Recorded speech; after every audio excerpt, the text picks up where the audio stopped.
마지막 나팔 소리 나기 전에 들어야 할 이야기 마나소나의 유튜브 채널 김경호 선교사입니다. 안녕하세요. 주 예수님을 따르는 제자들과 함께 경건의 시간에 축복과 교훈을 나누고자 합니다. 마태복음 2장 1절로 12절. 헤롯 왕 때에 예수께서 유대 베들레헴에서 나심에 동방으로부터 박사들이 예루살렘에 이르러 말하되 유대인의 왕으로 나신 이가 어디 계시냐? 우리가 동방에서 그의 별을 보고 그에게 경배하러 왔노라 하니 헤롯 왕과 온 예루살렘이 듣고 소동한지라. 왕이 모든 대제사장과 백성의 서기관들을 모아 그리스도가 어디서 나겠느냐 물으니 이르되 유대 베들레헴이오니 이는 선지자로 이렇게 기록된 바 또 유대 땅 베들레헴아 너는 유대 고을 중에서 가장 작지 아니하도다. 내게서 한 다스리는 자가 나와서 내 백성 이스라엘의 목자가 되리라 하였음이니이다. 이에 헤롯이 가만히 박사들을 불러 별이 나타난 때를 자세히 묻고 베들레헴으로 보내며 이르되 가서 아기에 대하여 자세히 알아보고 찾거든 내게 구하여 나도 가서 그에게 경배하게 하라. 박사들이 왕의 말을 듣고 갈새 동방에서 보던 그 별이 문득 앞서 인도하여 가다가 아기 있는 곳 위에 머물러 서 있는지라. 그들이 별을 보고 매우 크게 기뻐하더라. 집에 들어가 아기와 그의 어머니 마리아가 함께 있는 것을 보고 엎드려 아기께 경배하고 보배합을 열어 황금과 유황과 몰약을 예물로 드리니라. 그들은 꿈에 헤롯에게로 돌아가지 말라 지시하심을 받아 다른 길로 고국에 돌아가니라. 천방지축인 사람들을 누가 다스려 줄 수 없을까요? 라는 제목으로 말씀을 묵상해 보았습니다. 인간을 하나님의 형상으로 창조하신 창조주 하늘 아버지 여호와는 처음부터 잘 알고 있었습니다. 하늘 아버지가 인간들을 다스려야 가장 최선이라는 것을 잘 알고 계셨고 그것이 당연한 것이지만 차마 아담과 하와에게 직접적으로 말씀하시지는 않았을 것이라고 제 개인적인 생각입니다. 그것을 꼭 말로 해줘야 하나요? 아들, 딸인 인간들이 아버지의 그 사랑과 그 속뜻을 알고 자원해서 아버지를 따르고 사랑하고 신뢰하고 순종해야 하지 않나요? 그것을 꼭 하나님의 입으로 난 너희들의 창조주요 주인이요 왕이요 하나님이니까 나를 따르고 순종하고 복종해라. 이렇게 말하는 것이 더 이상하지 않나요? 제 자신도 33년 전에 결혼해서 스라의 두 아들을 두었습니다. 하나님이 주신 기쁨의 선물이지요. 두 아들이 덩그랗게 두 팔 두 발을 뻗고 아빠 엄마 옆에 누워서 존재해 주는 것만 해도 사랑이 되고 기쁨이 되고 즐거움이 되고 행복이 되는 거잖아요. 그저 단지 옆에 있어 주기만 해도 그저 두 아들의 얼굴을 쳐다보는 것만으로도 너무도 사랑스럽고 귀중한 존재입니다. 서로 사랑을 주고 사랑받는 존재이기 때문에 옆에 있어 주는 것만 해도 행복의 미소가 지어지는 그런 두 아들입니다. 이제 막 말을 배워서 아빠 아빠 엄마 하는 아들들에게 나는 너의 아빠 엄마란다. 아빠 엄마 말을 잘 듣고 훌륭한 사람이 되어라 하면서 부모에게 순종하고 효도하는 아들이 되도록 설명하지는 않잖아요. 엄마가 돌봐주고 먹여주고 목욕시켜주고 새 옷을 입혀줘서 뽀송뽀송하게 잠을 세곤세곤 잘 수 있도록 해주는 것으로 엄마가 나를 사랑하고 있다는 것을 압니다. 두 아들은 엄마 아빠가 말을 하지 않아도 자기를 사랑하는 줄을 알고 따릅니다. 스스로 알아서 부모를 따릅니다. 이제 방금 하나님 아버지께서 진흙으로 한 땀 한 땀 빚으시고 그 코에 생기를 불어넣어 주셔서 살아있는 생명으로 태어났습니다. 아담이 코로 숨을 쉬고 눈으로 하나님 아버지를 쳐다봅니다.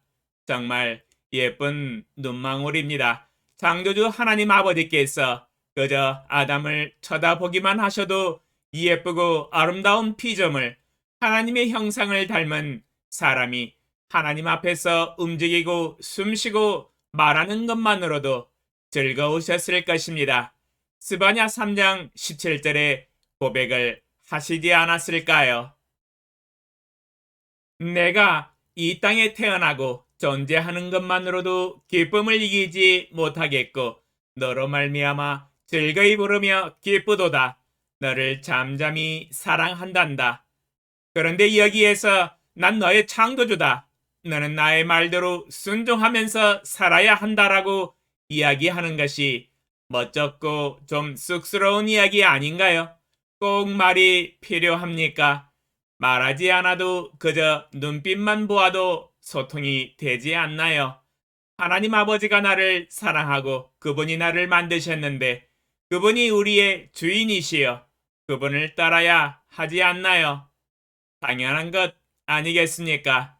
그것은 바로 암묵적인 사랑과 신뢰의 관계 아니겠습니까? 나를 만들어 주시고 이 땅에 존재할 수 있게 하셨고 그것도 아버지의 형상을 닮은 아들, 딸로 태어나게 해주셨고 또한 영원히 살아갈 수 있는 영적인 존재로 창조하여 주셨는데 그 감사는 이루 말할 수가 없는 은혜 아니겠습니까? 그걸 꼭 말로 해야 알아듣나요? 사랑하기 때문에 신뢰하고 그 품에 안길 수 있습니다. 전지전능하신 창조주 하나님의 품에 안겨 있으면 족합니다. 마치 사도 요한이 예수님의 품에 안겨서 식사하고 말하고 대화하는 것처럼 말입니다. 요한복음 13장 23절로 26절 예수의 제자 중 하나 곧 그가 사랑하시는 자가 예수의 품에 의지하여 누웠는지라. 시몬 베드로가 머리짓을 하여 말하되 말씀하신 자가 누구인지 말하라 하니 그가 예수의 가슴에 그대로 의지하여 말하되 주여 누구니이까? 예수께서 대답하시되 내가 떡 한 조각을 적셔다 주는 자가 그니라 하시고 곧 한 조각을 적셔서 가룟 시몬의 아들 유다에게 주시니. 요한복음 13장 23절로 26절에서 제가 방금 말씀드리는 장면이 그려지지 않습니까? 성경 말씀으로 확인시켜 드렸습니다. 저도 천국 가면 사도 요한처럼 예수님의 품에 안겨서 밥 한번 먹어봤으면 좋겠습니다. 천국 가면 영원한 시간을 함께 살 터인데 밥 한번 못 먹겠습니까? 아담과 하나님의 관계는 서로 대화하고 교제하며 사랑하기 때문에 챙겨주고 에덴 동산도 먼저 만들어주시고 잘 살라고 하시잖아요.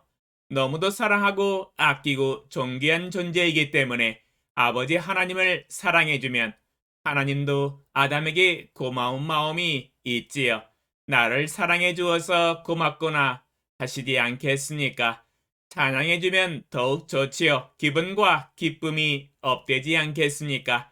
너희는 나의 말에 순종해야 한다고 꼭 명령해야 하나요? 사랑하기 때문에 신뢰하기 때문에 하나님 아버지가 만들어서 창조해 주셨기 때문에 그분께 나의 존재에 대해서 감사하는 것 아닐까요? 나를 만드시고 창조하신 하나님이 나를 신뢰하고 나를 믿기 때문에 우리 인간들도 하나님을 따르고 순종해야 하지 않나요? 하나님과 맺은 선악과를 먹지 않겠다는 약속도 지켜야 하지 않나요? 마치 새끼손가락으로 맺은 약속과 신뢰인데 그것을 배반한다는 것이 더 이상하지 않나요?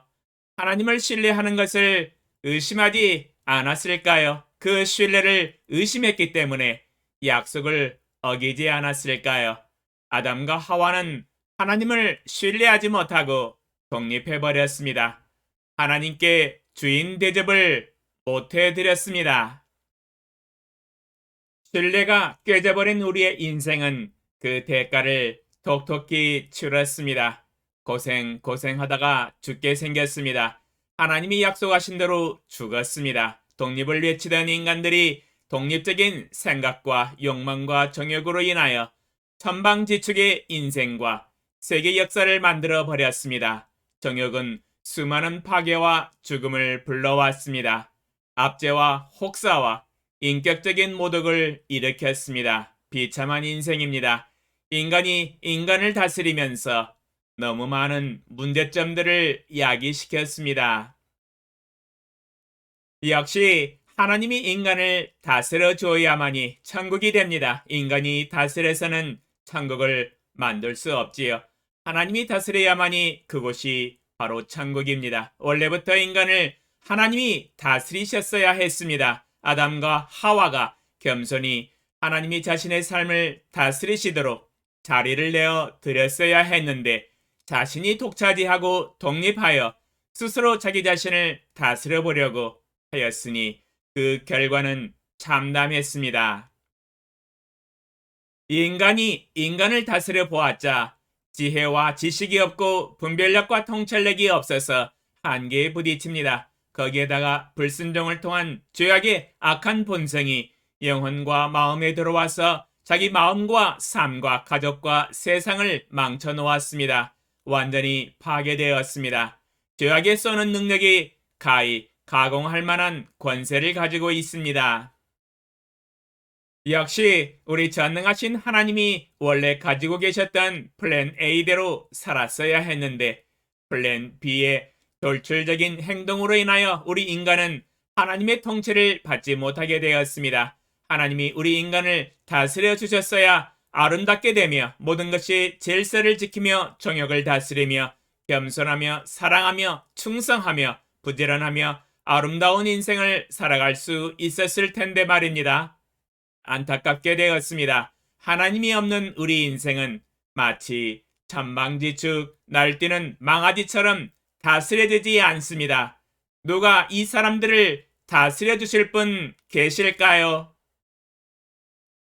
오늘 새벽에 읽은 본문 말씀에 우리 인간들을 다스리실 목자를 주시겠다고 약속을 하고 계십니다. 6절에서 또 유대 땅 베들레헴아 너는 유대 고을 중에서 가장 작지 아니하도다. 내게서 한 다스리는 자가 나와서 내 백성 이스라엘의 목자가 되리라 하였음이니이다. 유대 땅 베들레헴에서 태어나신 하나님의 아들 예수 그리스도께서 이스라엘 백성의 목자가 되시고 더 나아가 이 세상 모든 사람들의 목자가 되셔서 다스려 주시겠다고 말씀하고 계십니다. 이제는 인간이 인간을 다스리는 것을 멈추어야 합니다. 자신이 자신의 인생과 마음을 통치하는 것을 멈추어야 합니다. 왜냐하면 나를 다스리실 목자가 이 땅에 오셨기 때문입니다. 이제는 멈추어야 합니다. 그리고 우리의 인생과 마음을 다스리는 마음의 보좌를 그분 주 예수 그리스도께 내어드립시다. 그분이 나의 마음의 보좌에 앉아 왕이 되셔서 나의 인생의 첫 자리에 계셔 다스리셔야 합니다. 그래야 나의 마음이 천국이 되고 나의 인생이 천국이 되며 나를 영원한 천국으로 들어갈 수 있도록 인도하여 주실 것입니다. 오, 전지 전능하신 만군의 주 여호와 아버지 하나님, 제가 저의 마음과 인생을 다스리는 것을 멈춥니다. 제가 다스리는 인생은 문제투성이의 삶입니다. 주님이 저의 마음의 중심 보좌에 앉으사 저의 삶을 다스려 주시옵소서. 주님이 나의 왕 목자가 되사 다스리시고 인도하여 주시옵소서. 주님이 다스리는 곳이 천국입니다. 아버지께서 다스려 주셔야 가장 최선의 인생을 살 수 있을 것으로 믿고 확신합니다. 예수님의 이름으로 기도합니다. 아멘. 감사합니다.